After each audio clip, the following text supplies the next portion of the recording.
Hey guys, my name is Mykaela and welcome back to my channel. So in today's video, I'm going to be giving you 8 different styling tips to styling a glam room or a beauty space. So if you guys are interested, then please keep watching. I know there are so many different things that you can, consider when it comes to styling a beauty space or a glam room, but I feel that there are some really key tips to creating a very well put together space. So that's what I'm trying to do in today's video, is just give you like the main overall tips that you can take on board when you are creating or revamping your own glam room. So styling tip number 1 is to think about the space that you have. What size room are you dealing with? What shape of the room do you have? And I think that you really need to purchase like units and furniture pieces for that room strategically, so it's really going to fit perfectly into that space. And I guess an extension off of that is to think about the purpose of that room. Is it just going to be a beauty room or a glam room? Does it also have to double as a wardrobe, so you're going to have to factor in keeping clothes and shoes and bags in there? Or is your beauty space a little bit smaller because it's a part of your bedroom? So I think you really need to think about all of those things and make sure that you are purchasing items and units strategically that are going to work very well, so they're going to be functional, but they're also going to fit nice into the space that you have. So a couple of examples that I have of that is I have the IKEA mom drawers in my current makeup studio, which I did just upgrade to. Now they're a big, beautiful unit. They're super wide and low. However, they're really not going to work well in a room that is quite small because it's going to take up a lot of floor space. Whereas the IKEA Alex drawers, I used to have those, and those are perfect for a smaller space because they're a lot more narrow but taller. They have a very similar storage size, but they're just built a little bit differently, so they work for 2 different style rooms. Another thing is if you have your beauty space in your bedroom, then potentially it may be worth purchasing, I'm blanking on the name, but it's the desk that you can get from IKEA that has the little small Alex drawer units in the side of it. I'll leave a photo up on the screen, and I'll also link these products down below for you guys as well. But those are perfect if you are creating your beauty space in your bedroom, because you've got storage and a vanity all in the one product. So it's really efficient if you are quite short on space. So I guess those are just some of the things that you need to think about when you are creating your beauty space. So that's kind of like the foundation for creating your beauty room. So styling tip number 2 is to pick your color scheme and try and stick to it. What I mean by that is to invest in furniture pieces that are all the same color or the same color scheme. Now, I know that seems easier said than done because we don't always have an endless pot of money to go out and purchase all brand new items in the same color for our beauty space. But a lot of the time people will have, a white vanity, and then you may have a brown set of drawers, and then like a pink bookcase that you've had since you were younger. And you've got all of these different colors, but having all of these different colors in your beauty space can just make it look like there's a lot going on. It makes it look very busy. And I think that if you invest in items that are all the one color or the one sort of color scheme, then it just makes everything look a lot more cohesive. So I guess an easier or cheaper alternative to going out and purchasing all new items is to maybe try and refurbish some of the pieces that you do have, get some paint and do a bit of a DIY. And it can also be a bit of a fun project as well. If you do have a bit of time, maybe that might be a cheaper alternative for you. Styling tip number 3 is a little bit similar to the previous step, but more around decor. So I think it's important to stick to the same color palette with your decor.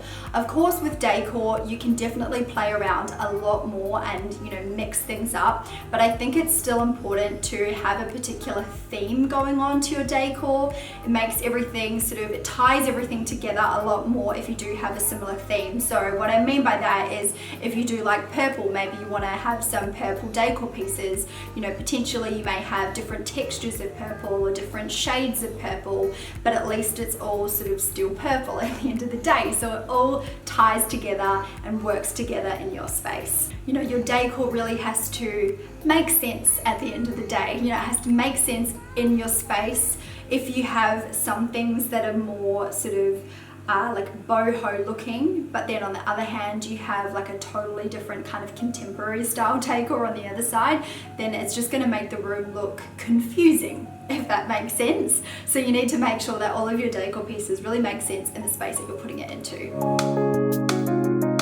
So tip number 4 may seem silly, but it is to have flowers on display in your beauty space. So fake or real, I personally have fake flowers because I can't keep real flowers alive.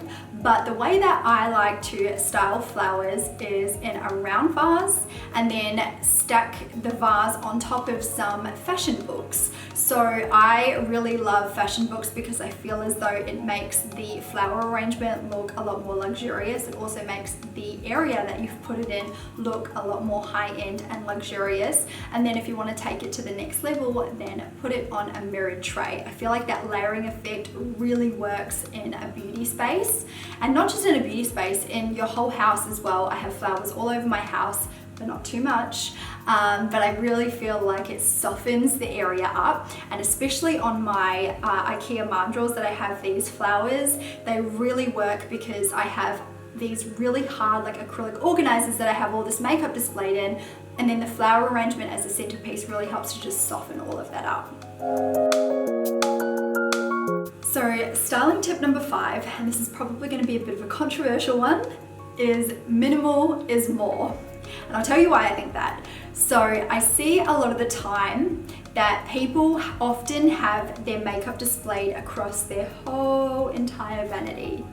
And whilst I can understand why, I totally get it, you know, makeup's expensive, you want to have it out on display, it's beautiful, you've invested a lot of money into it, and you know, it does have that element of luxury when you do have, you know, all of your makeup displayed. But I feel like there's definitely a line, and having, you know, makeup displayed across your whole entire vanity can often look very cluttered and overwhelming, and as if there's just way too much going on, it's too busy. I feel like it's just very overwhelming for your mind. So I feel like it's definitely worth strategically displaying your makeup. So for example, if you want your makeup, if the point of displaying your makeup is because you want easy access to it, then potentially just display your everyday makeup, the items that you grab for the most and that you need the most, potentially just display that in one corner. But I think that especially on your vanity, your workspace where you are actually going to be doing your makeup, you want to try and have the least amount of stuff there possible, because when you are sitting at your vanity as well, if you've got too much going on, it's going to be too hard to try and, you know, work with a really small space that is not covered by other makeup. I hope that makes sense. Styling tip number 6 is to draw your eyes up. And that sounds really weird. Sometimes in rooms when the furniture is too like bottom heavy, you've got all of these big bulky furniture pieces all along the floor, but then you have nothing going on up here. I feel like that can also contribute to a room looking almost unfinished. So ways that I find is a very good way to avoid that is, of course, number 1 would be to add a light fixture or a chandelier or something in the middle of the room to really draw your eyes up when you walk in. Or if you are, you know, in a rental or you can't afford to do something like that, then even wall art, you know, putting pictures or canvases or frames up on the wall is another really good way to just draw your eyes up and almost complete the room. What I have in my makeup studio is I do have a couple of canvases on the wall. So obviously you can see the one behind me here is the Prada Marfa sign. I also have my banner for my business that has my logo embossed on it. That's obviously extremely tall, so when you walk in you can see it, it instantly draws your eyes up. And I feel like it just almost fills out the space more when you do have, you know, more things on the wall to sort of complete your beauty room or beauty space. So styling tip number 7 is to have a center focus or focal point of your beauty space or glam room.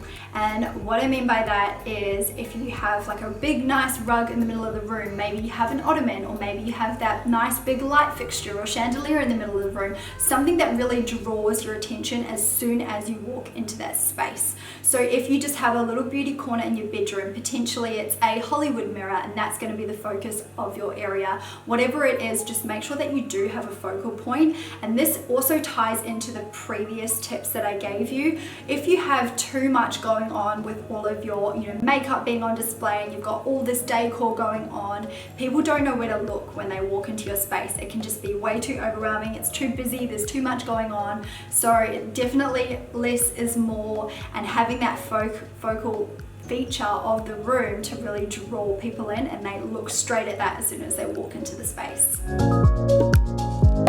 And styling tip number 8 is a little bit cliche, but have fun with it. Styling a beauty room or a glam space is a fun process, so just enjoy it. Make sure that you showcase your personality through your space, whatever it is that you like, if it's particular textures or colors or furniture pieces, whatever it is, just make sure that it is you and it showcases your personality and you have fun creating your beauty space. I certainly had so much fun doing mine, and I wish I could do it all over again, but I don't think my bank account would allow that. So that is all I have time for today, guys. I really hope you enjoyed these styling tips. If you did, then please don't forget to give this video a thumbs up and subscribe to my channel down below if you haven't already. And until the next one, I will see you guys later. Bye!